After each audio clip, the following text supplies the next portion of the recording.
Vamos levantar, vamos fazer uma oração.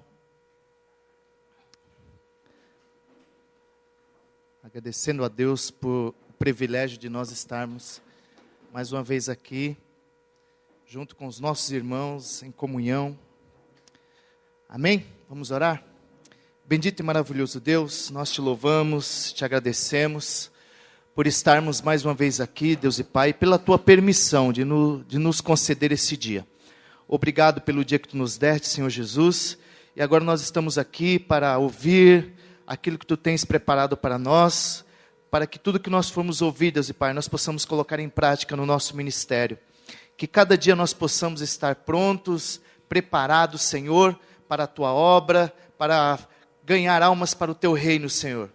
Cuida de cada um dos meus irmãos, venha abrir os nossos corações, as nossas mentes, para que nós possamos guardar, Senhor, e ser praticantes de tudo aquilo que nós vamos aprender nessa tarde.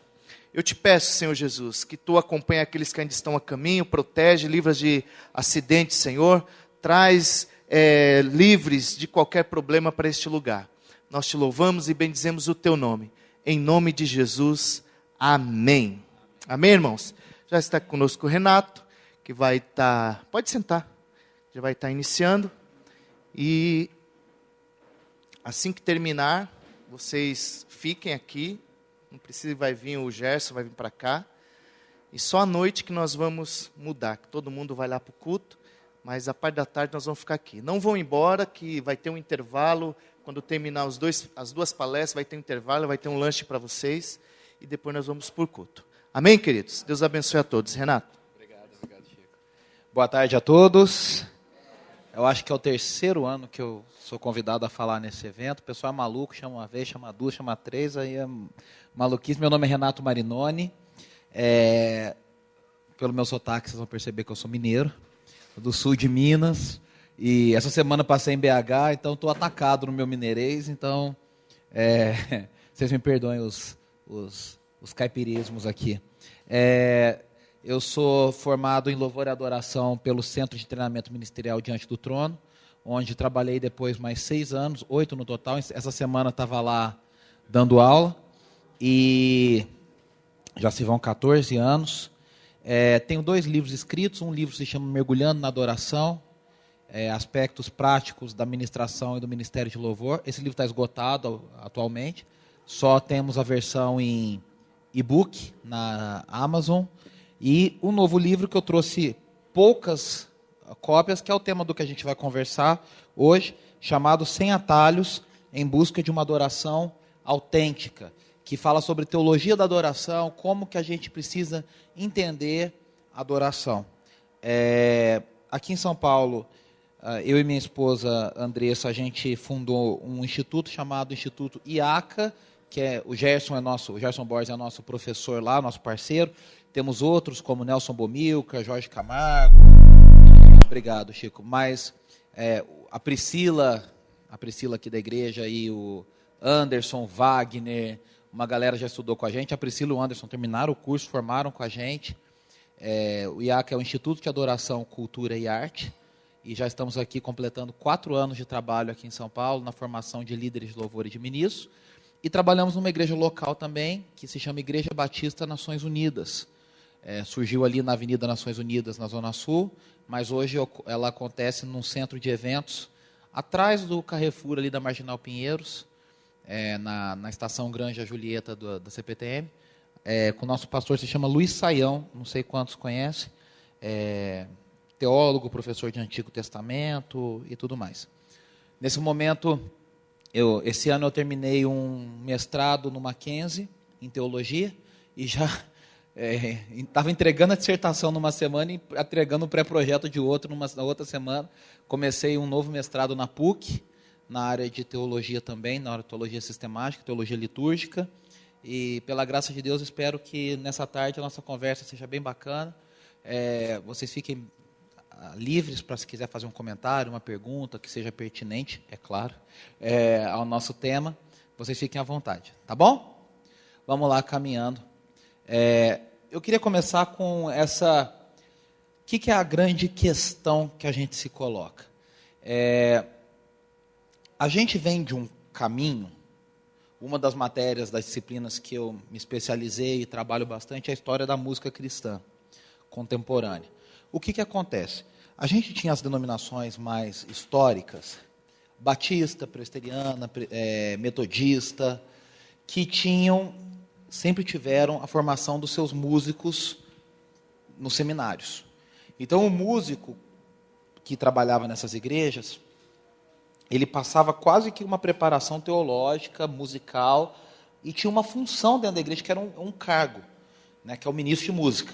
Então, as igrejas pagavam esse ministro de música, existia uma preparação, uma troca de currículos e tudo mais. Esse ministro de música era capaz, ele lia partitura, tinha uma educação formal na área de música, só que ele servia basicamente para quê? Para reger a congregação na hora de cantarem os hinos. Então, esse ministro de música, quem já foi de uma igreja mais tradicional sabe do que eu estou falando. Ele se coloca na frente da igreja, abre o inário, vamos abrir o inário, né, o cantor cristão, a harpa, os salmos e hinos, inário evangélico, seja qual for a denominação, no hino tal, tal, tal. E ele abre lá, o pianista vai para o seu cargo, o organista tal, e ele rege a igreja no cântico desses hinos.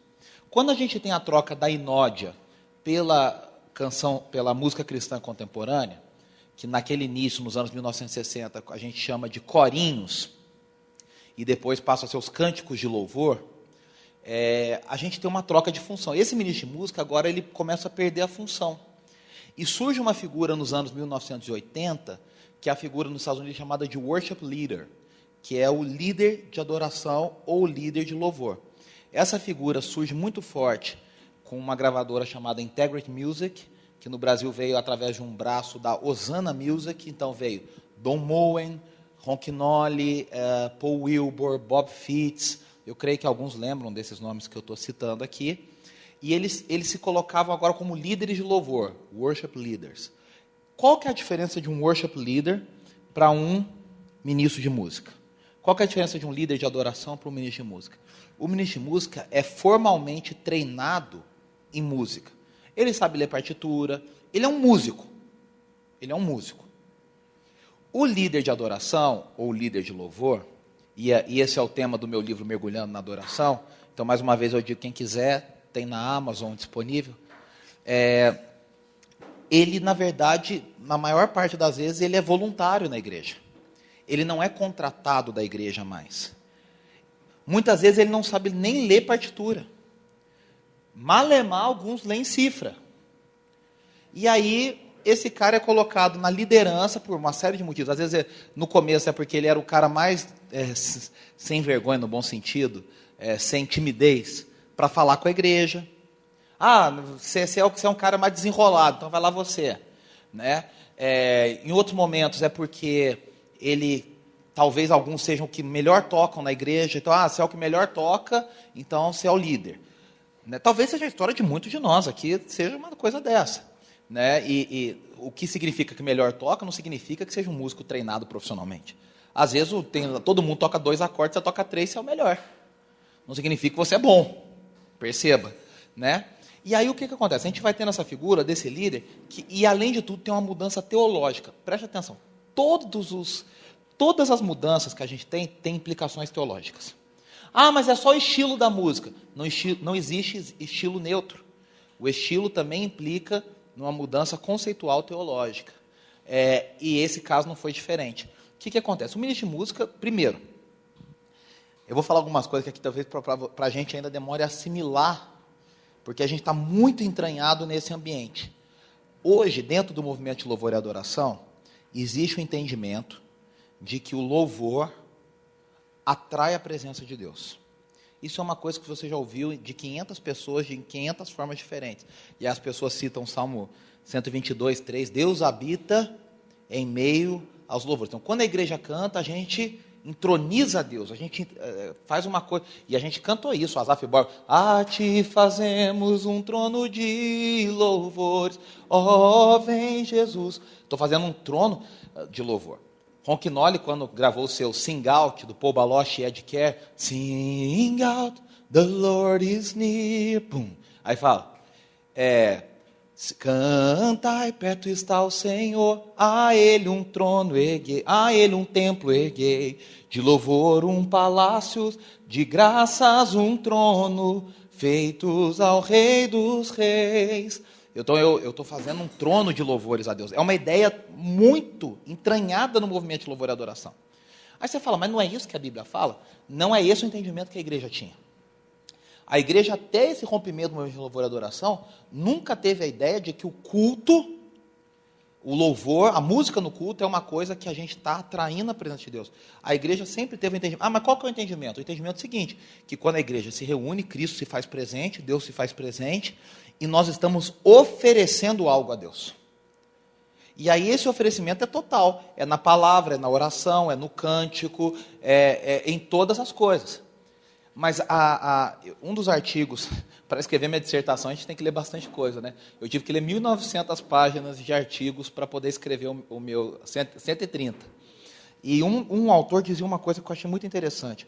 Ele dizia, quando a teologia da prosperidade entrou muito forte nos anos 80 nos Estados Unidos, e depois chega no Brasil, ela mudou a concepção que a igreja tem de louvor. Qual que é a concepção que a igreja tem de louvor hoje? Louvor é uma arma. Louvor é poder. Isso não faz sentido para vocês isso que eu estou falando? Então, o que acontece? Antes, música era música. Eu estou exaltando, eu estou elogiando, eu estou falando bem de Deus. Agora não, a partir desse momento, louvor se torna uma arma. Se torna poder. Tem até algumas músicas que a gente poderia citar. Renascer Praise tem várias. Renascer Praise tem uma música que fala, na força do louvor, eu vou conquistar. Na força do louvor, eu vou avançar. Pastor Cirilo, há muitos anos atrás, gravou uma série de DVDs que falava adoração, arma de defesa. Adoração, arma de ataque. Você lembra daquele livro que foi um clássico da editora Betânia, e esse livro tem uma grande influência nesse pensamento, que se chamava Há Poder no Louvor. Era aquele, esqueci, Roger, ele foi fazendo uma série de livros. E aí entrou também aquela ideia da confissão positiva, de que há poder em suas palavras. Outro livro, best-seller nos anos 80, nos anos 70, há poder em suas palavras. E aí o que acontece? A música é palavra com melodia. Então, amplificou. Então, o cristão, depois desse movimento, começou a adotar essa ideia de que a música tem um poder espiritual muito grande. Por isso que a gente se incomoda tanto, e é um calcanhar de Aquiles. Eu estou falando para líderes aqui só temos líderes. Vamos rasgar o verbo. Por isso que o nosso calcanhar de Aquiles na igreja é o bendito da música. É a tal da música do mundo, música de Deus. É um músico que não é cristão, você pode tocar, você não pode tocar. A gente não fica em crise se o mecânico do seu carro não é cristão. Você é cristão, você botar a mão no meu carro? Você não fica em crise se o açougueiro que cortou a carne para servir você é cristão ou não. Mas se alguém fica sabendo que na banda da sua igreja tem um violinista lá que foi convidado que não é cristão, nossa, é um negócio. Eu até senti uma opressão mesmo, aquele cara tocando assim, vê um negócio meio ruim assim.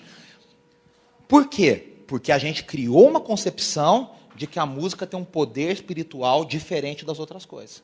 O que é mentira, não é verdade isso. A música é uma criação de Deus, ela mexe com as emoções, ela mexe com o intelecto, mas ela é como outras coisas na vida são. Eu me lembro que eu estava falando da Integrity Music, da Osana Music, a banda da Osana Music sempre foi uma coisa de fora do comum, né?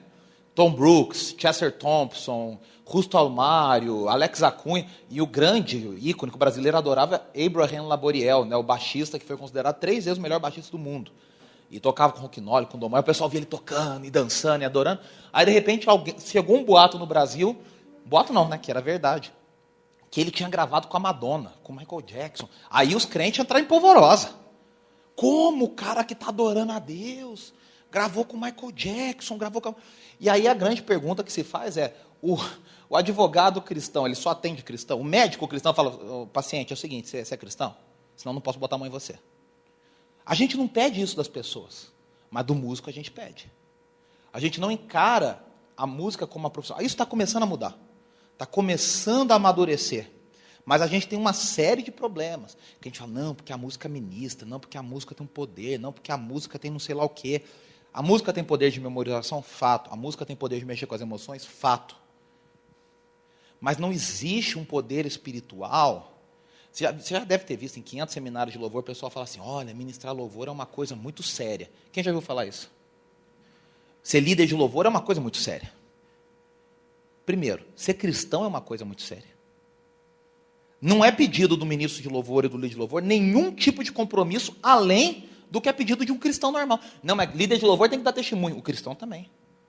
Não, mas líder de louvor tem que orar muito. O cristão também. Mas líder tem que estudar a Bíblia. O cristão também tem que estudar a Bíblia. É que a gente criou, tem uma série. No último capítulo desse livro eu trabalho essa questão do movimento levítico. Os levitas para cá, o levita para lá, eu sou levita. É só um nominho que deu. Mentira, isso é uma coisa que corrompe o nosso pensamento bíblico teológico. Já começa de um problema. Vou só adiantar um negócio que quem quiser depois lê no livro. Jesus Cristo não era da tribo de Levi. Jesus não é levita. Se você se diz levita, você está fora do manto sacerdotal de Jesus. Você está fora do ministério de Jesus. Porque o autor de Hebreus diz, se Jesus não é levita, ele é sacerdote por onde? Ele está respondendo essa pergunta. Como é que ele pode ser sacerdote se ele não é da família de Levi? Aí o autor vai trazer toda uma explicação. Ele é sacerdote por uma ordem mais antiga. Por que ele faz questão de dizer mais antigo? Para dizer, Deus não mudou a regra no meio do jogo. Deus joga pela regra que ele estabeleceu. Jesus Cristo é sacerdote pela ordem de Melquisedeque, que é antes de Levi. Aí nós, brasileiros, isso só existe no Brasil, não existe em nenhum lugar do mundo. Essa coisa de que músico cristão é levita. É uma falta de entendimento. Levita era o cara que guardava as tripas dos animais, que queimava, que limpava o sangue que era derramado no altar, que montava e desmontava aquele lego gigante que chamava tabernáculo, que carregava coisa, que limpava. Não sei de onde que a gente tirou que levita só é o cara que toca. E aí, você vai trazer, olha como isso vai, aí você já soma isso, ministério levítico. Soma essa ideia de que o louvor é poder, porque você está com poder na palavra, está confessando, está acontecendo. Tem uma série, Renascer por isso tem outra música que ajuda a gente nesse entendimento, né? Quando eu oro, o diabo treme. Essa música é boa, né? O ritmo é gostoso, né? Quando eu canto, eu oro, o diabo treme. Mas quando eu canto, o inferno cai. O que está implícito nesse texto? Que quando eu canto tem mais poder. E aí, começa a vir nessa ideia do líder de adoração. Agora ele não é um líder musical só. Ele passa a ser o cara que vai conduzir a igreja em adoração. No entendimento saudável da coisa, ele se coloca como um adorador e está dizendo, galera, nós estamos todos juntos, nós estamos todos iguais diante de Deus. No entendimento saudável. Já teve uma mudança, porque o cara lá era o que conduzia musicalmente. Agora não, agora eu sou um adorador, eu faço parte do mesmo povo, nós estamos no mesmo. No entendimento, ao meu ver, não muito saudável, esse cara está dizendo, eu sou a ligação entre vocês e Deus. Eu estou conectando vocês e Deus, então eu sou o elo de ligação. Por isso, e eu falei isso aqui ano passado, e quero repetir, porque eu acho que tinha alguém que estava aqui ano passado? Quem está vindo pela primeira vez, não estava ano passado, então eu vou repetir, se me permitem.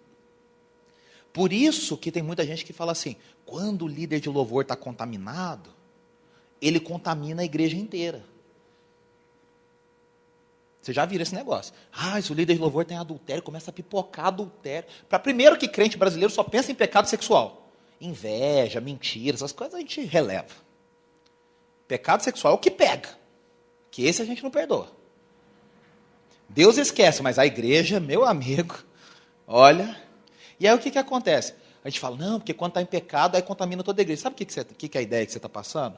E eu dei esse exemplo ano passado e quero repetir aqui de novo, rapidamente. Que tem um cano que liga o rio de Deus. O rio de Deus é encanado. Ele vem puro, né? Vem maravilhoso. Aí, de repente, você tem que encanar o negócio para ele ser dividido entre as igrejas. Se o cano está contaminado, a água se torna contaminada. Ok? Você vai falar que o problema é da água? Ninguém é maluco de falar que Deus é contaminado. Então a gente fala, não, se está acontecendo alguma contaminação, o problema está no cano.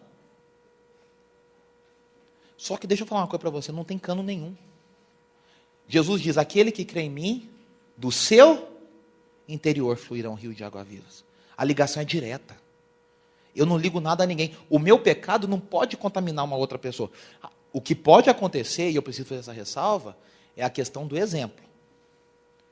A dimensão do exemplo. E eu repito, todo cristão deve dar o exemplo. Claro que o líder deve dar um exemplo maior pela posição de responsabilidade que ocupa. Mas aí a gente começa a criar esse tipo de coisa.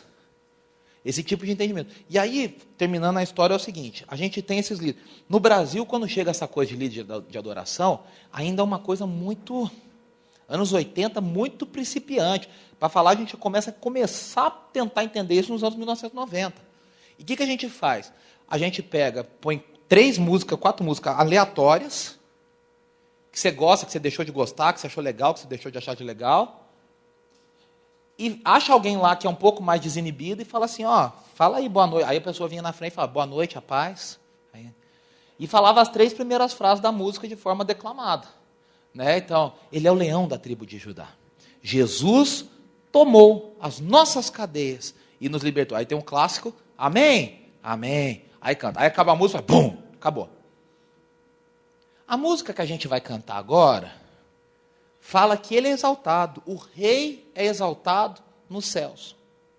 Esse era todo o entendimento de adoração de liderança de adoração que a gente tinha. Com o passar do tempo, isso vai se amadurecendo, vai melhorando. Aí a gente tem a ideia de conectar as canções. Eu falo muito isso no Mergulhando na Adoração, conectar as canções, construir um repertório que faça sentido. Aí você tem a ideia de flow. Você escuta a adoração, que nos Estados Unidos hoje eles chamam de Modern Worship, que é liderado por 3 grandes caras, né? Chris Tomlin, Matt Redman e Kerry Jobe. Você não tem buraco nas músicas. É um negócio puxando o outro, quando acaba já tem um pad segurando, uma guitarrinha fazendo um teminha lá no fundo, na hora que vê já mudou de tom, o cara já começou, já conectou e já foi. Porque mudou essa roupagem totalmente. Mas o fato, e eu quero voltar ao início da nossa pergunta, é o seguinte, com toda essa mudança de figura, com a mudança de entendimento, com essa nova figura da banda de adoração, primeiro, a nova figura do momento de louvor. Momento de louvor é uma coisa recente na história da igreja. Mas não tinha momento de louvor? Não. Era um hino, uma oração, uma leitura bíblica. Aí depois canta um hino, oferta. Aí depois tem o sermão, depois canta outro hino. Era bem espaçado, bem distribuído. Essa coisa do momento de louvor é uma coisa dos anos 80 para cá. E ela tem uma razão teológica de ser. Ela foi criada, o momento de louvor e adoração foi criado por um cara chamado John Wimber, que foi uma das figuras mais importantes do movimento Vineyard. E o John Wimber tinha um entendimento muito claro do que era adoração na cabeça dele. Adoração, o culto para ele era um momento de conectar com Deus. E aí, quando eu vou me conectando, eu vou dando liberdade. Eu estou falando isso, tem gente que fala assim, mas não é isso que é o culto, porque é um entendimento da massa hoje. O movimento de louvor e adoração vendeu esse entendimento. Eu estou só mostrando para vocês, não estou falando se é certo ou se é errado, não estou nessa posição de falar se é certo ou se é errado, mas estou mostrando que existem outras formas de entender isso. Então, eu estou no culto, eu preciso me conectar com Deus, e aí o louvor atrai a presença de Deus, e aí nessa hora eu vou falando com Deus, eu vou me conectando até a hora que Deus vai me responder. Então, John Wimber dizia o seguinte, se a gente ficar cantando e parando, as pessoas não conseguem se conectar com Deus.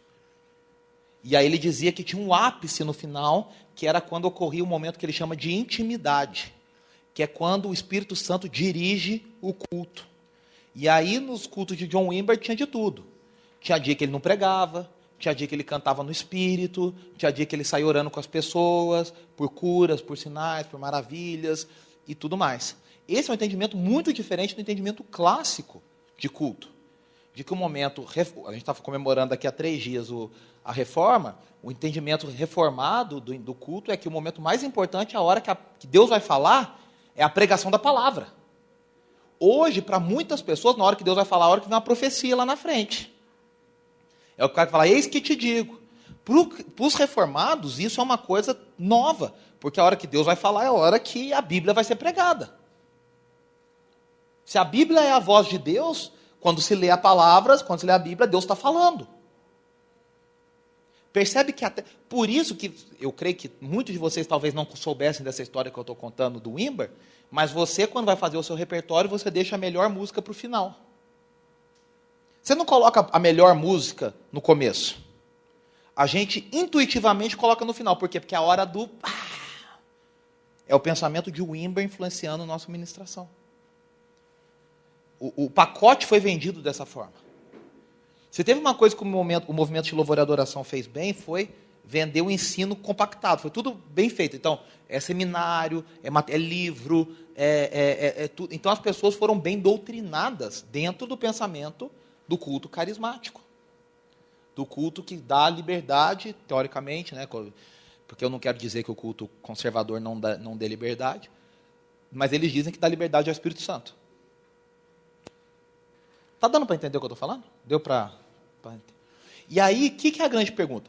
Agora, a crise é, eu chego como, e eu vou falar de 3 formas aqui hoje, né? A primeira, eu vou falar como adorador individual, cada um de nós como pessoas. Depois, como adoração coletiva, o culto, a igreja. E depois, como líder de adoração, a nossa figura como líder. A grande crise dos líderes enquanto pessoas é o seguinte, beleza.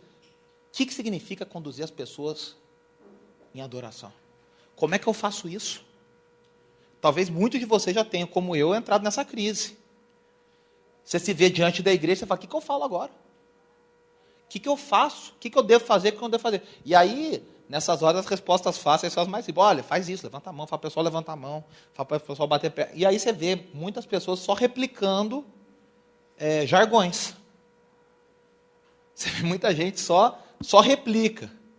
A gente ri, né? Mas você vê que tem muito cara. Se o culto é de manhã, ele já fala boa noite, porque já está tão automatizado que se ele fizer o culto de manhã, ele fala nessa noite, porque está aqui, ó, gravado. Né? E aí, como é que eu me preparo espiritualmente? Que preparo que eu tenho que ter? Eu acho que foi uma pergunta como essa que gerou essa necessidade de se criar esse negócio de levita. Então eu acho que eu preparo. Porque como é que os levitas se preparavam? E aí você começa a criar toda uma categoria nova de crente. Sendo que a reforma protestante brigou para dizer o seguinte, todos somos iguais na igreja, não tem classe dividindo. Não tem os mais espirituais e os menos espirituais. Não tem os mais próximos de Deus e os menos próximos de Deus. E aí a grande questão é essa que a gente vai procurar responder. Então, como adorador individual? Primeira coisa, eu tenho que ter a importância do novo nascimento. Entender a importância do novo nascimento. O novo nascimento hoje é uma coisa que a gente parou de falar. Porque é um negócio meio incômodo. Né? Com o movimento da igreja com propósito, veio essa coisa de que o culto tem que ser uma coisa agradável. O culto tem que ser uma coisa legal. Então, com esse negócio, tem muita coisa boa na igreja com propósito. Muita coisa boa. Mas tem 2 coisas que eu sinto falta. A gente não fala nada que confronta as pessoas. Porque você tem medo da pessoa falar, mas eu fui lá, olha, não volto não, porque me apontaram o dedo. Então, e outra coisa, a gente parou de ter momento de confissão, não tem mais. Ninguém pede perdão pelo pecado mais, em culto. Ninguém fala, olha, agora vocês vão pedir perdão porque a gente errou, a gente é pecador, miserável, precisa da graça de Deus. Ninguém faz isso mais. Já começa, amado, boa noite, seja bem-vindo, seja muito bem-vindo à nossa igreja. Olha, abraça a pessoa do seu lado, tudo isso é muito legal. Mas a gente tem que equilibrar com a noção bíblica de que nós ainda somos pecadores, que precisamos entrar na presença de um Deus Santo pedindo perdão. É que nem quando você já entra, já viu que a pessoa entra na sala de alguém muito importante, do seu chefe, ou de alguém muito rico, que você fica meio intimidado, assim, você já entra pedindo desculpa, né? Você entra, desculpa, perdão, você não sabe nem se senta, se põe a mão, se não põe. É assim que a gente deveria entrar na presença de Deus, mas a gente entra agora como se fosse a festa no AP, né? E a teologia latina. Né? E aí a gente esqueceu de enfatizar qual que é a importância do novo nascimento. E aqui eu quero lembrar uma coisa para vocês. Adoração é uma coisa que só nascidos de novo podem fazer. Pessoas que não nasceram de novo não sabem o que é adoração. Pessoas que não nasceram de novo sabem o que é idolatria. Tem um capítulo no livro que eu falo só sobre idolatria. E aí, se você tiver mais interesse, eu indico que você leia. Não é o tema nosso principal, mas a questão é, que é o novo nascimento? É a troca de coração. Eu tinha um coração, lembra Ezequiel 37? Eu nasci com um coração de pedra. E eu preciso que o Espírito Santo coloque em mim um coração de carne. Sabe por que coração de pedra não consegue amar a Deus? Coração de pedra só consegue se amar, se proteger, se colocar no lugar mais alto, no trono mais alto da sua vida. Um coração de pedra tem você no centro. Ah, mas e dinheiro? O dinheiro é para você. Ah, mas e sexo? O sexo é para... E o prazer é para você. E o poder é para você. Todos os outros ídolos são canais para que o grande ídolo da sua vida seja adorado, que no coração de pedra é você mesmo. Até Deus se torna um ídolo quando deformado o seu entendimento, para que você seja beneficiado. Esse é o grande problema da teologia da liberdade, da libertação não, né? Da teologia da prosperidade. Qual que é o problema da teologia da prosperidade? Deus não é o Senhor. O trono mais alto é seu, e Deus é um garçom que serve para fazer as coisas para você. Deus é um meio para você atingir algo. Quem vai ser abençoado é você. Quem vai ser glorificado é você. Deus só é um meio que você busca para atingir algo. Ainda que seja Deus um Deus deformado. E aí eu venho para essa ideia de a adoração, ela é baseada na revelação de Deus. E só tem acesso à revelação de Deus, a revelação que a gente chama na teologia de revelação especial, quem é nascido de novo. Nas palavras apocalípticas de Jesus, só escuta quem tem ouvido para ouvir. Tem muita gente que não escuta, não é porque Deus não está falando, é porque não tem ouvido para ouvir. Não tem mente para entender. Não tem olhos para ver. Só consegue ver, só consegue entender, só consegue ouvir quem passou pelo novo nascimento. Gente, isso na vida dos discípulos e dos apóstolos é tão claro. Antes do novo nascimento, esses caras eram burros que nem uma porta. Jesus falava claramente para eles. Olha, lê o Evangelho, nosso pastor fala uma coisa e ele pode, né, tradutor de Bíblia, ele fala, se você lê a Bíblia direito, você se surpreende com a Bíblia, mas a gente não lê a Bíblia direito. A gente já lê meio que fala, já sei essa história aqui, já vi no flanelógrafo na escola dominical, já sei. Jesus falou várias vezes para os discípulos, eu vou morrer, vou me matar, eu vou ficar 3 dias morto, mas eu vou ressuscitar. Aí quando Madalena vê Jesus ressurreto, e ele fala, vai lá e avisa os discípulos. Qual que é a primeira reação deles? A gente esperaria o seguinte, caramba, ele avisou que isso ia acontecer. Eles ficam, impossível, você está louca, imagina. Você fala, mas caramba, como? Não entendeu? Jesus falando na cara deles. Aí de repente você vê, 40 dias depois, acontece o Pentecostes, a descida do Espírito Santo, e aí Pedro prega, e de repente Pedro tem um alto entendimento das Escrituras. Como disse o profeta, ele faz aplicação de texto do Velho Testamento no Novo Testamento, na continuidade da descontinuidade. O que aconteceu? Os olhos dele se abriram. Os ouvidos se abriram e falou, agora escuta, agora entende. Ele, o que acontece depois que eles têm um novo nascimento? Eles têm que sentar e dar anos para tudo que Jesus falou fazer sentido na cabeça deles. Por isso que diz, para lembrar o que Jesus disse, e aí eles, ele falou mesmo, olha o que ele explicou, olha o que ele falou. E aí, você fala, apóstolo Paulo. Apóstolo Paulo foi um homem inteligente. Apóstolo Paulo era um cara bacana, era um cara preparado. Ele era mesmo. Se você lê em Atos a história de Paulo, a impressão que dá é o seguinte, ele era Saulo, aí ele não cai do cavalo, porque a Bíblia não fala de cavalo nenhum, né? Ele tem uma experiência ele vê a Cristo, fica cego, vai para a casa de Ananias, aí depois ele recebe a cura através da vida de Ananias, aí ele desce pelo cesto, foge, e parece, se você estiver lendo em Atos, que no dia seguinte Paulo começou a pregar. E foi o ministério que foi. Só que quando você lê Gálatas, o próprio Paulo fala o seguinte, quando eu me converti, eu fui para o deserto da Arábia. E fiquei ali um bom tempo. Alguns teólogos dizem que ele ficou de 2 a 3 anos. E ele diz, eu não aprendi o evangelho de homem algum, senão do próprio Cristo. E muitos teólogos dizem que Cristo aparecia para Paulo no deserto e ensinava a ele o evangelho. Se o apóstolo Paulo, que já sabia as escrituras do Antigo Testamento de cor, porque para ser fariseu você tinha que saber todo o Antigo Testamento de cor, que conhecia a tradição midrášica, a tradução oral, que conhecia o Talmud, que conhecia tudo, precisou de 2, 3 anos do próprio Cristo, ensinando o evangelho para ele, para depois ele começar a talvez achar que ele deveria pregar. Por que a gente menospreza a importância do entendimento do novo nascimento? Da capacidade, da importância do discernimento, da sabedoria de Deus, que é muito mais do que saber versículo decorado. É você enxergar o espírito do texto, pela graça de Deus.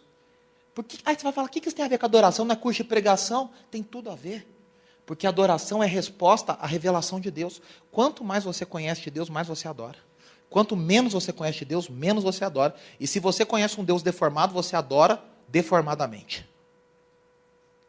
Eu não tenho medo de falar aqui, não porque eu sou perfeito, muito pelo contrário, mas que muitas vezes a gente canta sobre um Deus que não é o Deus revelado nas Escrituras. E aí a nossa canção não é adoração, é idolatria.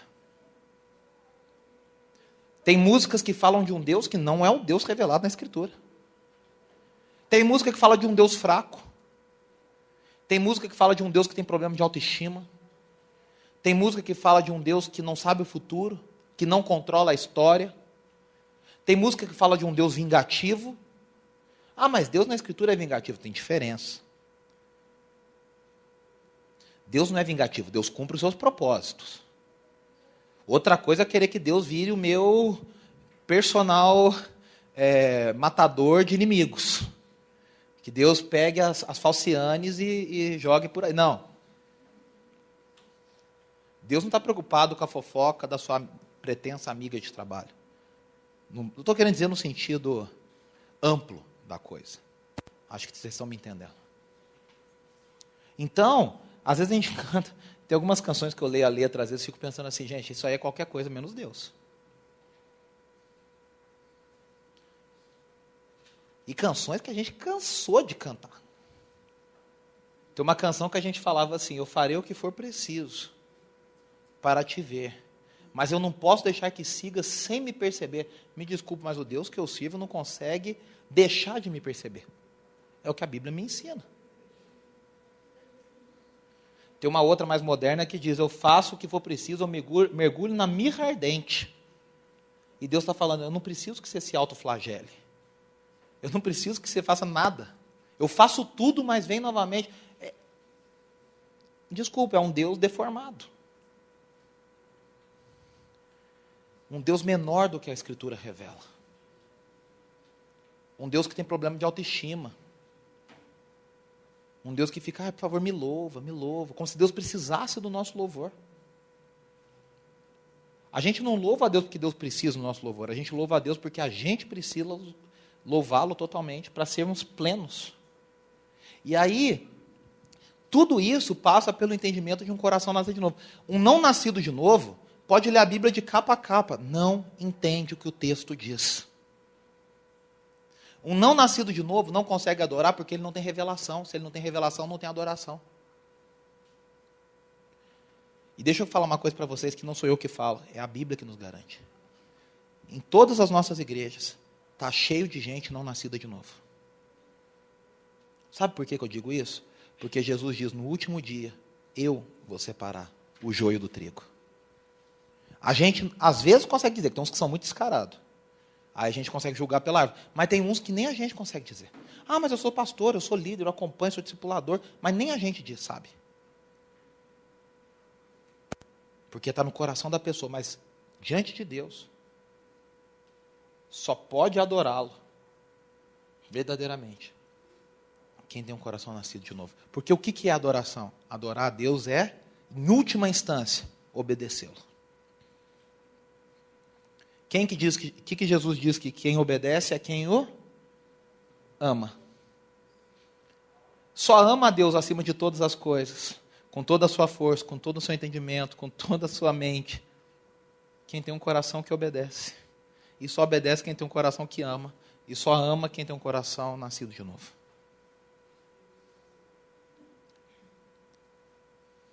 Olha o que o John MacArthur diz. Não sei se vocês já leram coisas do John MacArthur. Tem um livro dele. Aliás, eu quero indicar 2 livros aqui já nesse sentido. Além do que eu já indiquei do meu, quero indicar 2. Sobre idolatria, um livro da Thomas Nelson Brasil chamado Deuses Falsos, escrito por pastor Timothy Keller. Você viu o Timothy Keller escrito, você pode comprar que é bom. E o outro é esse livro do John MacArthur chamado Adoração, que é da editora Agnus. Adoração, a prioridade suprema. Olha o que ele diz. A adoração deve ser apaixonada, sincera e comovente. Mas o ponto não é despertar as emoções e desligar a mente. A verdadeira adoração mistura coração e mente em resposta de pura adoração, baseada na verdade revelada na palavra. Sabe qual que é o nosso problema? Muitas vezes a gente tenta atingir a emoção das pessoas. E sabe qual que é o caminho da Escritura para a adoração? A gente tem que atingir a mente das pessoas e a mente atingir o coração. Eu não estou falando que tem que ser uma coisa só racional. Não. Ela tem que ser emocional. Mas a emoção tem que ser movida pela razão e não despertada diretamente. Quando a emoção é despertada diretamente, o fruto não é bom. É chamado de emocionalismo. Aí a pessoa chora, a pessoa ri, a pessoa fica comovida, mas aquilo não produz nada, porque a mente continua pensando do mesmo jeito. E quem dirige a vida é a mente, não é o coração. Só que a gente vive num mundo que é dirigido pelo coração. As propagandas, os produtos, os discursos, hoje são feitos para atingir o coração. Você não compra as coisas, você não compra um iPhone X ou o 10, né, ou o 8 Plus, porque você tem certeza que você precisa.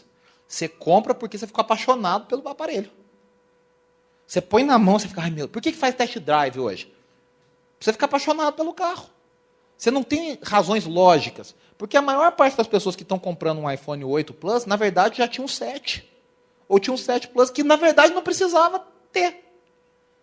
Não justifica trocar. Mas é porque você é atingido na emoção.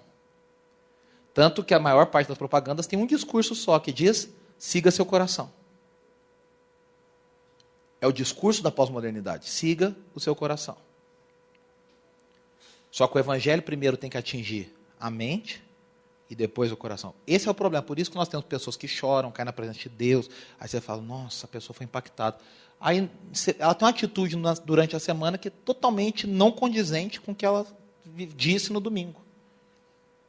Porque ela não sabe ligar o que ela canta pelas emoções com o que ela vive na razão. A razão dela não é convertida, vamos falar em outras palavras.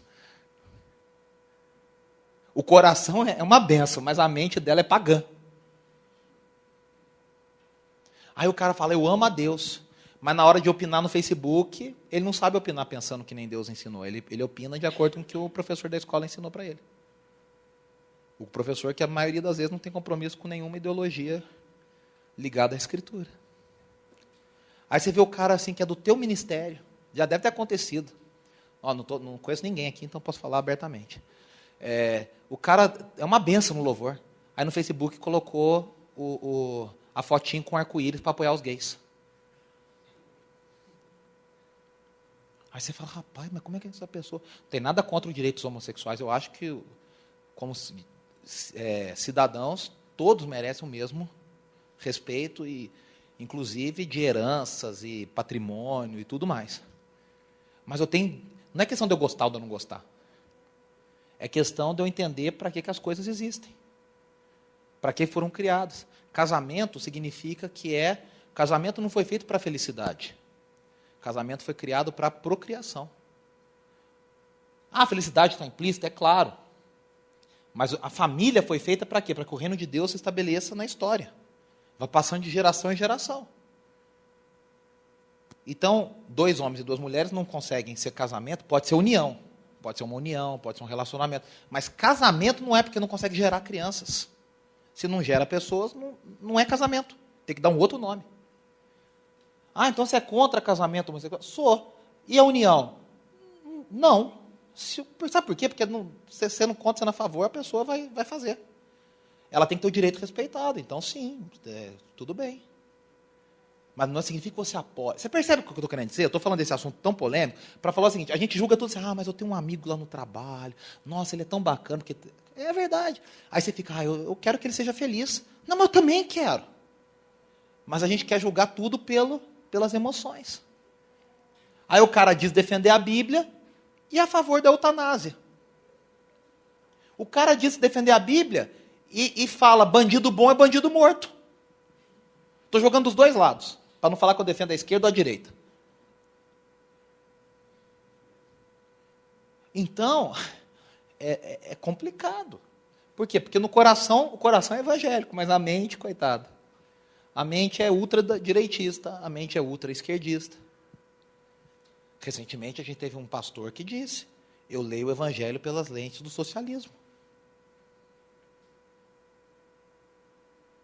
Esse, pelo menos, teve coragem de confessar. E os outros que não têm? Eu leio pelas palavras de, sei lá, fulano de tal, de ciclano, de beltrano. Qual que é o óculos que a gente usa? E aí, então, eu tenho que entender qual que é o caminho da adoração. Se a palavra de Deus não atinge a nossa mente, a gente está perdendo tempo. Por isso que as nossas canções são tão ruins de letra em algumas, e eu não gosto de falar que tudo que é feito hoje é ruim, e tudo que era feito antigamente era bom, porque não é verdade. O que acontece é que as coisas piores de antigamente já ficaram para trás, sobra uma ou outra porcaria, antiga, e as novas ainda a gente precisa peneirar. Essa é a verdade. Mas tem muita coisa boa sendo produzida hoje. Mas o que é o negócio? Por que as pessoas gostam de letra ruim? Porque a letra ruim não exige muito esforço. Por que a música brega faz o sucesso que faz? Porque ela é facilmente assimilada. Você escuta uma música do Chico Buarque, escuta uma música do Amado Batista, qual que você vai entender mais fácil? Não preciso nem falar, né? Não estou nem discutindo aqui o que é melhor e o que é pior. Então, a gente precisa pensar até em termos de conteúdo que a gente canta. O que eu canto atinge a mente ou atinge o coração das pessoas? Só o coração. Eu estou falando só com as emoções? Esse é o problema de música que só fala de pular, de dançar, de cantar. Aí você espreme a música e não sobra nada. Você fala, o que essa música fala? Nada. Tem música nossa, se você espremer, se a gente fizesse uma análise assim, uma frase anula a outra, na verdade. Tem música nossa que o verso é no Novo Testamento e o coro é no Antigo Testamento. Ela não tem coerência nenhuma, interna. Aí como é que uma música dessa atinge a mente? Não atinge. Porque se atingir, você fala, não canto mais. A adoração coletiva reflete, em grande parte, a adoração individual. Ali está errado, aqui já é a parte número 2, como adoração coletiva. A adoração coletiva reflete, em grande parte, a adoração individual dos membros da congregação. O que acontece? Não adianta se achar que as pessoas não vão ter vida devocional e vão chegar no culto de domingo e vai ser uma explosão de adoração. Impossível. Impossível. Primeiro, a gente já tem um entendimento errado de culto. Culto não é lugar para o crente recarregar bateria. Embora talvez eu e você já tenhamos falado isso no púlpito. Ah, irmão, você vem aqui para recarregar, para Deus te dar uma energia. Isso é uma coisa completamente errada. Primeiro, porque a gente não desconecta do carregador. Se nós somos templo do Espírito, o Espírito é a fonte de energia, você não desconecta dele. Você não fala, estou aqui no domingo conectando, porque o Espírito está aqui, mas ele vai ficar aqui, então eu vou embora, eu tenho que ficar desconectado. Não, o carregador vai comigo. Ele é portátil. Ele habita em mim. Agora, se a vida devocional é zero, no culto, meu amigo, você vai ter que rebolar para o povo ter uma experiência de adoração. E vou te falar, vai ser uma experiência emotiva, no máximo. Aí a gente fala, porque essa igreja tem um pecado, tem um espírito. Na verdade, talvez seja falta de vida devocional. A gente percebe no rosto das pessoas. Se você tem bastante caminhada, e eu sei que aqui nós temos líderes, tem bastante caminhada de ministério, você percebe na cara da pessoa. Não estou falando que a gente dá para julgar, a gente se engana. Mas na maior parte das vezes você consegue ver. A pessoa que caminha com Deus durante a semana, que tem relacionamento com Deus, que tem vida com Deus, quando ela vai para o culto, o semblante é diferente. Às vezes você nem fez nada, você falou, Senhor, a pessoa já está lá. Porque o coração já está cheio, já está transbordando. A pessoa já é quebrantada, porque ela vive quebrantada, porque ela não fica assim, a palavra de Deus mexe com a gente todo dia, em todo momento. E eu não estou falando aqui de ter um tempo devocional, estou falando da palavra de Deus fazer parte do seu dia a dia. Agora, a pessoa, ela conecta, aí ela desconecta, aí no outro domingo ela vai conectar de novo, é como se ela tivesse 2 cérebros, 2 corações. Aí ela precisa lembrar, você tem que gastar meia hora do culto, a pessoa lembrar por que ela deve louvar a Deus. Por que Deus merece? Você fala assim, meu irmão, Deus merece a nossa adoração. A pessoa fala amém porque ela já é religiosa. Mas por dentro ela já não tem ideia por que Deus merece a adoração. A gente canta 10.000 razões, eu posso encontrar, tem gente que não consegue elencar 3. 10.000 razões consegue o salmista, que fala, Senhor, eu penso na tua presença em todo o tempo, eu trocaria 1000 dias em outro lugar para ficar um dia na tua presença, eu anseio pela tua palavra como a corça anseia pela água. Essa pessoa tem 10.000 razões para falar.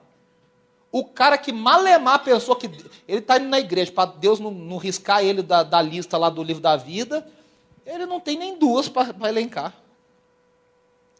Tem gente que vai na igreja porque acha que vai chegar no céu e Deus vai fazer chamada.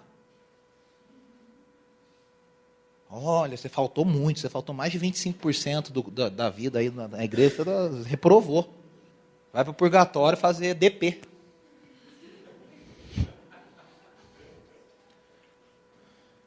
Tem gente que vai na igreja porque não quer que o filho se desvie. Então, a igreja protege meu filho da droga, então eu vou criar meu filho na igreja. Tem pessoa que vai na igreja e nunca se perguntou por que vai. Só vai. E tem gente que vai para recarregar. Aí essa pessoa não entendeu ainda que o carregador está lá na casa dela. É aquela história do cara que vai fazer um cruzeiro e fica comendo o cream cracker que ele levou na mala. E no final da viagem ele descobre que o pacote era all inclusive, que ele tinha acesso a todo o restaurante do negócio e não aproveitou. Já viu aquele crente que fala assim, eu indo para o céu não me importa, eu posso ficar lá no finalzinho, com o nariz na porta. Já viu gente que fala isso? Eu conheço um monte que fala isso. Olha, eu estando lá dentro não importa, eu posso ficar aqui grudado assim na porta, mas está lá dentro. Essa pessoa não entendeu nada do Evangelho. Não entendeu nada do Evangelho. Essa pessoa está achando que é o que ela faz, o que ela deixa de fazer, que salva ou deixa de salvar. Aí, qual que é a resposta de uma igreja que não conhece a Deus, que não vive a Deus, que não... Eu acabei de falar no começo, a adoração é a resposta da revelação de Deus. Se a igreja não tem revelação de Deus, qual que é a resposta em adoração? Emocional. Aí, meu amigo, põe o povo para micareta gospel, para pular, para levantar a mão, para balançar, para suar, para pelo menos queimar caloria. Porque, agora, a diferença de um lugar onde as pessoas têm revelação de Deus, e aí já deu para entender que eu estou falando da palavra, relacionamento com a palavra, vivência com Deus. Não estou dizendo que a gente é perfeita, não. Pelo contrário, porque quanto mais perto de Deus, mais pecador a gente se acha. O perigo é a gente que anda longe de Deus, porque aí esses aí se acham santarrões. O risco, se a sua igreja é muito religiosa, é provavelmente porque as pessoas não têm relacionamento nenhum com Deus. Fofocaiado, você viu fulano, não sei o quê. É porque quem está perto de Deus não tem tempo de pensar no pecado do outro, porque o seu está grudado na sua cara. Você não fala do outro, você tem vergonha, porque você sabe que o teu é pior. Para mim, aquele texto que Jesus fala assim, tira a trave do teu olho, em vez de te preocupar com o cisco do olho do teu irmão, eu tenho uma interpretação própria, não sei se eu estou certo ou estou errado, mas eu tenho uma interpretação. Eu acho que o negócio é a mesma coisa. A trave e o cisco são a mesma coisa. A diferença é a perspectiva. O que está no meu olho aqui, do que está no olho do meu irmão ali é outra. Aqui está uma trave, só que eu prefiro dar a volta no que está no meu olho para olhar no do dele. Porque eu tenho muito tempo. Porque a vida religiosa é simples de resolver. Aí te sobra tempo para pensar em muita coisa. Na roupa que vai usar, na irmãzinha que falou não sei lá o quê, na música que cantou não sei lá o quê. Agora, primeiro, quando você está diante de Deus, você não tem tempo, porque você sabe que a missão é muito grande. A necessidade é muito grande. Aí você já não tem nem tempo, porque você já nem se acha digno, porque o teu pecado está gritando dentro de você. Aí você fala, Deus, pela tua graça, deixa eu cumprir alguma coisa dessa agenda que o Senhor tem aí, porque Deus tem uma agenda no mundo. E a gente está preocupado com coisas tão bestas. Desculpa a sinceridade. A igreja está discutindo se pode, não pode, a irmã ir de saia ministrar louvor. E Deus está com uma agenda no mundo preocupado com o destino das nações. E a gente está preocupando se pode ou não pode ter um fundo de slide que mexe. Se distrai, se não distrai. Então, quando a igreja se reúne, e são pessoas que têm experiência com Deus, relacionamento com Deus, meu amigo, o clima é outro. A experiência é outra. A forma é outra. Agora, quando você reúne com gente que está... Aí você sai pesado, arrebentado. Porque o desgaste é muito grande. Né? Olha a frase do Matt Redman. Matt Redman é o compositor da música Essência da Adoração, Face Down, aquela... Com meu rosto ao chão, tua glória... Ele é um dos maiores compositores do mundo hoje. Fez 10 mil razões. Com minha alma e meu ser eu irei cantar. Santo é teu nome, Pai. Olha a frase dele. Tais adoradores encontram-se sobre a sombra da cruz, onde sua eterna devoção levou o próprio Filho de Deus à morte. Vivos agora no poder de sua ressurreição, respondem a tal derramamento, dando suas próprias vidas como oferta incondicional. Vamos falar a verdade. Como líderes, como pastores, como ministros. Você acha que a maior parte da sua igreja se reúne tendo isso aqui no coração? O cara está pensando assim, eu estou aqui porque eu estou com uma dívida amanhã, vou dar uma oferta aqui para Deus me devolver um investimento abençoado. A XP celestial. Eu vou aqui porque eu tenho que parar o gafanhoto na minha vida. O devorador. A coisa é séria. Alguém quer comentar alguma coisa, perguntar alguma coisa? A verdadeira adoração passa pela quebra dos ídolos. E eu não vou falar muito isso por causa do nosso tempo, mas no livro aqui tem um capítulo só falando sobre os ídolos do coração. Se você não quebra os ídolos, você não tem adoração verdadeira.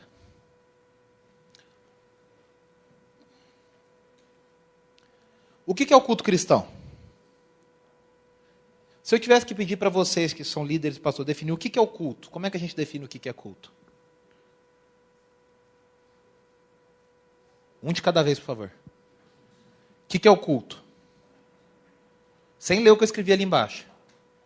O que é o culto? Vai, fala mais alto. Rotina? Mas o que é o culto na Bíblia?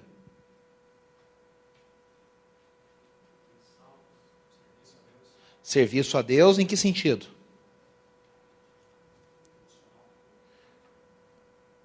Percebe que a gente tem dificuldade de definir o que é culto? Qual que é o primeiro culto que a Bíblia fala? Primeiro culto que a Bíblia fala. Oi? Não é de Noé, antes de Noé. Caim e Abel. Primeiro culto que a Bíblia fala. E é interessante que a gente não vê a instrução para esse culto. Você não vê Adão e Eva falando assim, olha filho, você tem que chegar na frente de Deus, levar uma oferta. A gente sabe que esse papo rolou. Porque quando a gente vê a cena, a gente já vê Caim e Abel trazendo uma oferta. E aí tem um debate, né? Caim foi rejeitado porque levou vegetal. A gente que já viu o spoiler do episódio final, sabe? A gente vê lá em Moisés, Deus pedindo animais, a gente fala, Abel acertou porque ele levou animal. Caim errou porque ele levou vegetal. Meu querido, tem nada a ver, na minha opinião, tem nada a ver com vegetal com animal. O que Caim e Abel foram, Caim rejeitado e Abel aceito, é porque Abel sabia quem Deus era e Caim não tinha noção nenhuma de quem Deus era. Abel honrou a Deus com o melhor que ele tinha, porque ele sabia quem Deus era, E Caim levou de qualquer jeito, porque ele não sabia quem Deus era. Ah, mas como é que você afirma que Deus não sabia, que Caim não sabia o que Deus era? A Bíblia dá uma dica. Que depois que Caim mata Abel, Deus vai falar com ele. E vai dar uma chance para ele se arrepender. Para ele se confessar. O que Caim fala? E eu sou lá babá do meu irmão? Primeiro, ele já devia saber que diante de Deus não adianta mentir. Segundo, isso é lá jeito de falar com Deus? Você responde para Deus, e eu sei lá, Deus, aonde... Porque na linguagem de amanhã é isso que a Bíblia fala. Eu tenho até para mim que eu acho que Caim não queria matar Abel. Porque Caim não sabia nem o que era morte. Porque essa foi a primeira morte da história. Eu acho que ele ficou com raiva e foi lá e avançou no irmão. No que ele avançou, ele matou. E na hora que viu, já era tarde demais. Mas ele teve a oportunidade de falar, Senhor, me perdoa, eu não sabia. Ou sabia e errei. Mas Caim pega e fala, eu sou lá guardador do meu irmão, eu sou babazinha de Abel. Caim não sabia quem Deus era. E a adoração de gente que não sabe, só 10 minutos? Jesus Cristo tem poder. Tem só mais 50 slides na frente, mas tudo bem. A oferta de quem não sabe o que Deus é sempre torta. É sempre mal feita. É sempre inadequada. Qual que é a oferta que Deus aceita? A oferta que honra a Deus pelo que Ele é. E qual que é a oferta que honra a Deus pelo que Ele é? O nosso melhor.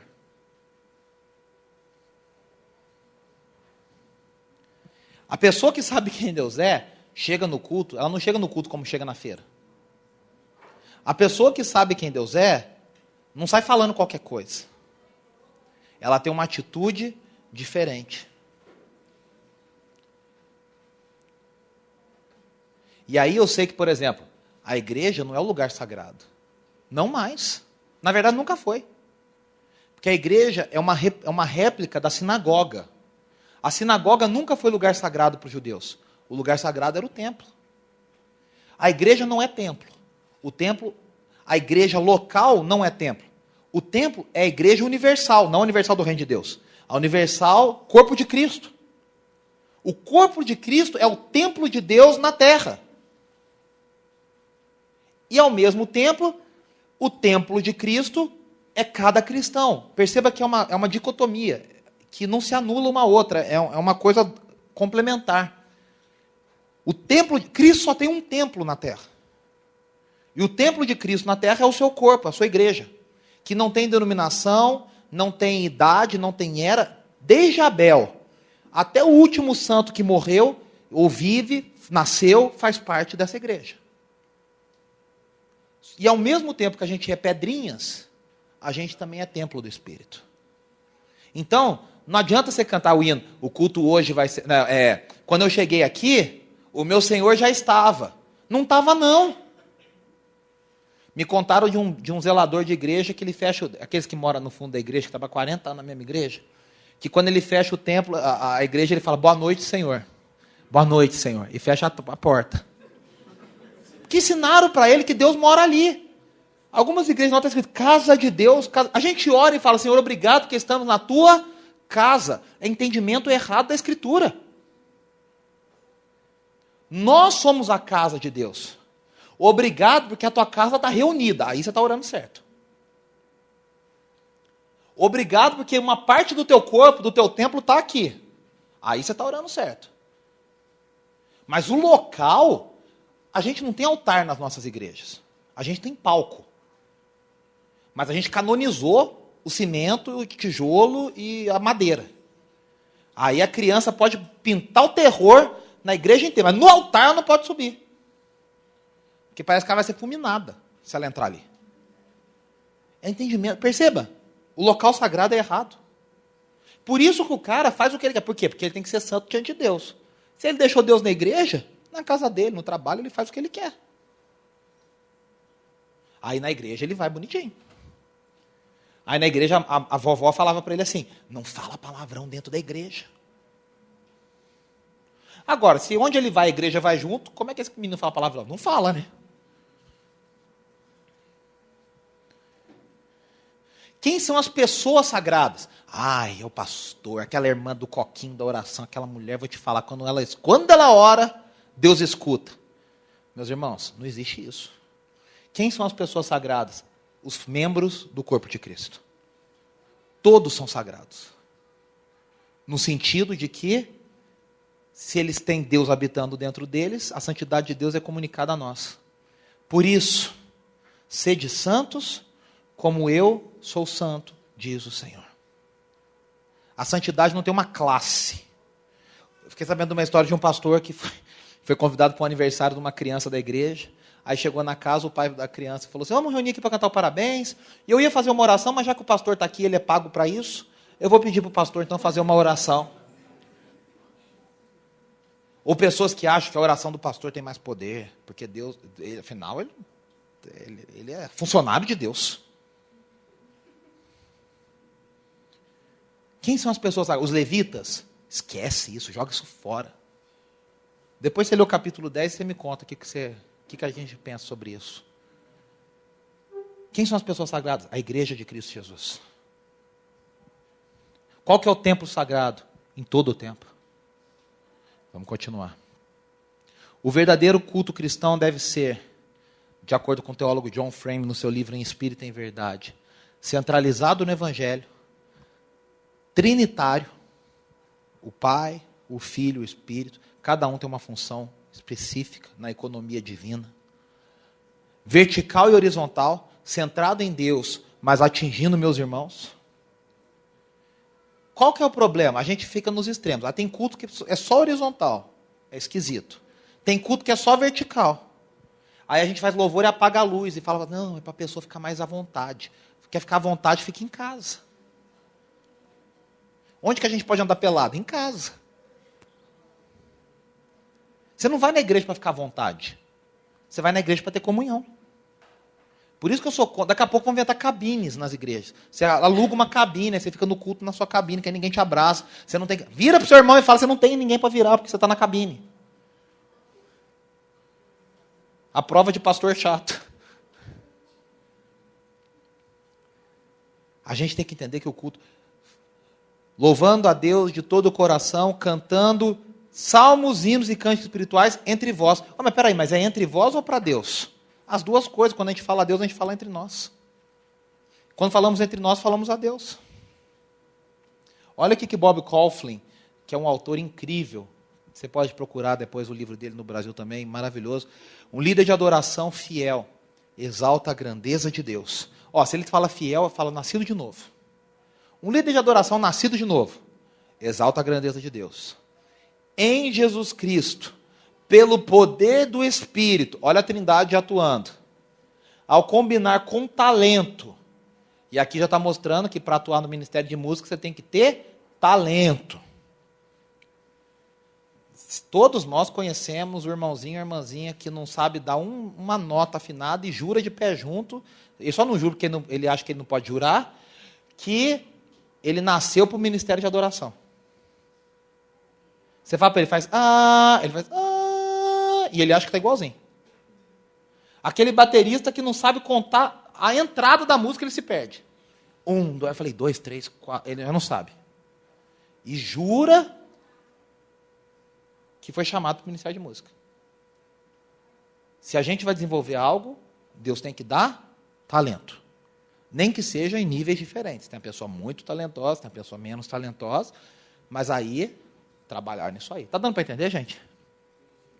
Então, combinar com talento a palavra de Deus com a música. É isso que a gente faz. A gente não ministra a presença de Deus, você não carrega a arca da presença, você não faz nada disso. Você só combina a palavra de Deus com música, ajudando o entendimento das pessoas. E memorização. Dessa forma, motivando toda a igreja a proclamar o Evangelho. Se o nosso ministério não faz as pessoas quererem viver o Evangelho, tem alguma coisa errada. Se o nosso ministério faz as pessoas cada vez quererem ficar mais presas nas igrejas, nós estamos errados. Apreciar a presença de Deus, isso aqui é fantástico. A gente tem que ensinar as pessoas a amarem a presença de Deus. Amarem tanto que você vai falar para elas, você não precisa vir na igreja para ter a presença de Deus. Você é o templo do Espírito Santo, a presença de Deus está em você, está com você. E por último, a viver para a glória de Deus, em todo o tempo. Aí, um culto cativante é onde nós encontramos autenticidade. Não existe atalhos. É o nome do livro, a Priscila colocou esse nome da palestra. Não existe atalhos para autenticidade. Não tem meio termo. Se você pegou um atalho, você deixou de ser autêntico. Se você pegou um atalho, você pegou uma máscara, você pegou uma forma, você comprou um jeito. A autenticidade requer tempo. Qual que é o problema da geração mais nova? De mim para baixo. E tem muitos aqui dessa geração. A gente não dá tempo ao tempo. A gente quer com 23 anos ser o máximo, a referência na nossa área. Você vê menino hoje de 22 querendo ser o cara. É impossível, tem coisa que só vem com a experiência. Só vem com o caminhar. Não estou dizendo que quem tem 21, 22, 23, 24, 25 não possa atuar. Claro que deve. Eu comecei a dar aula, eu tinha 21 anos. Ministrar com 15. Só que hoje eu olho para trás e falo, eu era limitado. Assim como quando eu tiver 50, eu vou olhar para hoje e vou falar, eu era limitado. Assim como eu tiver 70, espero Deus que eu chegue lá, que eu olho quando tiver 50 e falo, nossa, caramba, mudei tanto. O nosso problema é que a gente quer caminho. O cara se converte hoje, amanhã ele quer ser um super Power Ranger da adoração. Ele entrou no ministério hoje, amanhã ele quer ser líder de louvor. E aí, meu amigo, não tem como você ser autêntico assim. Você tem que botar máscara. Você tem que copiar o discurso de alguém. Porque você não tem discurso. O Gerson Borges, que vai falar para vocês daqui a pouco, tem uma música que diz, todo mundo imitou todo mundo se inspirou em alguém. Inspiração e influência é uma coisa natural, normal e saudável. O problema é a cópia. Você não se inspirou, você copiou. Você não tem uma influência. Você colou, você fez Ctrl-C, Ctrl-V. Aí o teu discurso... Gente, as pessoas hoje copiam pregação, eu já vi isso. Uma vez eu estava numa igreja, um menino começou a pregar, eu falei, eu já vi essa pregação em algum lugar, No meio do negócio, eu lembrei. O menino assistiu no YouTube, copiou e colou. Mas assim, os mesmos exemplos, a mesma entonação, o mesmo jeito. Você falar assim, não, eu vi o esboço de uma pregação, achei interessante, aí eu fui lá e coloquei minha cara, mudei, acrescentei. Isso é normal. A pessoa faz, não são de carros, nem de mansões, no meio do louvor dela. Aí você fala, já vi isso em algum lugar.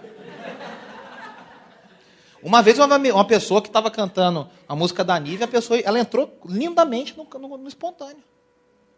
Fingindo que era espontâneo. O pior é isso. Aí eu falei, te saquei já. Desculpa. Então, eu preciso ter autenticidade. E a autenticidade vai além. No culto, como líderes agora falando para vocês. Eu só tenho autoridade e autenticidade naquilo que eu vivo. Não adianta nada em falar, Deus, eu te louvo no meio da morte. Se eu nunca experimentei louvar a Deus na perda de alguém querido da minha família. Te louvarei, não importa a circunstância. Se você nunca sofreu, você não tem autoridade para falar. Sérgio Pimenta, o maior compositor de música cristã no Brasil, que morreu com 32 anos de câncer nos ossos, escreveu uma música que diz assim, só quem sofreu pode avaliar quem sofreu. Eu sei que você está sentindo, você nunca passou por aqui, você não sabe, meu irmão. Aí canta as coisas, não tem verdade. É um discurso plástico. Sabe aquilo? Tá tecnicamente correto, mas não tem. Você sabe do que eu estou falando? Tem gente que não precisa fazer. Às vezes o cara é até meio meia boca tecnicamente, mas o que ele fala tem uma verdade que vai no coração. Pá! Porque tem verdade. Eu me lembro de um exemplo, eu sempre dou esse exemplo, não é de música cristã. Elis Regina gravou uma música do Chico Buarque que chama Atrás da Porta. Quando olhaste bem nos olhos meus e teu olhar era de adeus, juro que não acreditei. Essa música conta a história de uma mulher, o Chico Buarque tem muita música que o eu lírico é feminino, que está sendo abandonado pelo marido, pelo homem. E ela fala assim, eu me agarrei nos teus pelos, nos teus pés, teu pijama, nos teus pés ao pé da cama. te adorando pelo avesso, ou seja, amava tanto que odiava. A Elis Regina tinha uma vida que ela viveu isso. Ela foi abandonada, ela foi preterida. Ela cantava essa música aos prantos. Procura depois lá no YouTube, Elis Regina atrás da porta. Não, ela não vai estar lá escondida atrás da porta, não. Vai aparecer a música. Ela está em rede nacional na Globo, nos anos 80, que a Globo tinha 80%, 90% de audiência. Ela começa a cantar, ela termina com a maquiagem inteira borrada. Nenhuma mulher, as mulheres estão aqui, não me deixam mentir, que mulher que gosta de aparecer na frente dos outros com maquiagem borrada? É porque ela não conseguia, era verdade. Aquilo não era uma música bonita que ela cantava. Aquilo era a vida dela que ela cantava. É o Fábio Júnior cantando Pai Herói. O Fábio Júnior já deve ter cantado umas 5.000 vezes essa música. Toda vez que ele, Pai, você foi o herói. Ele chora todas as vezes. Porque aquilo mexe com ele. Aí a gente canta umas coisas lindas, maravilhosas, mas com uma cara de pastel. O véu foi rasgado. O universo chora. Está assim, o universo chora. O sol se apagou. O sol se apagou, mas você esqueceu de apagar junto. Ali estava amor. Com a cara assim, ó. O Salvador. A gente não canta as coisas sentindo. A gente nem pensa no que a gente está cantando. Não tem autenticidade. Não tem verdade no que a gente faz. E isso só vem com vivência e caminhada.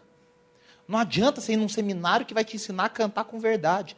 Olha, irmão, para cantar sobre dor, você faz uma carinha assim. Ó. Não existe isso. É experimentando a dor. É se compadecendo das pessoas. É um dia após o outro. É chorando com quem está chorando. É se alegrando com quem está se alegrando. É errando, levantando e caminhando. Essa é a verdade. Eu já falei da mentalidade levítica. E eu quero encerrar com isso aqui. Qual que é a postura? Como é que eu estimulo o canto congregacional? Como que eu estimulo o canto congregacional para as pessoas como líder de adoração? Ali está ponto 1, mas é ponto 3. Eu falei como adorador individual, adoração congregacional e agora como líder de adoração congregacional. Qual que é a postura do pastor? O pastor fica escondido no gabinete, só sai na hora da pregação? Isso é uma coisa péssima. Péssima. O pastor fica sentado no primeiro banco lendo a anotação do sermão? Péssimo. Hoje tem que falar, né? O pastor fica mexendo no celular? Péssimo. Qual que é a postura que o pastor tem diante da congregação, valorizando ou validando a ministração? Segundo, cante canções que inspiram. Tem hora que a igreja não responde, não é porque a igreja é com o coração duro, é porque a música é ruim mesmo. Canta a música boa que você vai ver se as pessoas cantam ou não cantam junto. Canta a música boa para você ver se a pessoa não chega no domingo seguinte e fala para você, rapaz, fiquei a semana inteira com aquela música na cabeça. E aquilo ali me encheu o coração. Aquilo me inspirou. Aquilo me ajudou. Mas a gente canta uma música pior que a outra. E acha que a coisa está funcionando. Novamente eu falo, tem muita coisa boa sendo feita hoje. Muita coisa boa sendo feita hoje. A gente tem que aprender a peneirar. A participação da equipe, da congregação, deve ser o foco da equipe. Você tem que fazer de tudo para estimular a congregação a cantar. Ah, mas e o meu solo? Segundo plano. Ah, mas e o solo da guitarra? Terceiro plano. Ah, mas e a luz? Se atrapalhar, tira. Incentive as pessoas. Cante num volume que as pessoas consigam se ouvir. Dê momentos para a congregação cantar sozinha. Isso estimula a congregação com uma atitude de serviço. Serviço.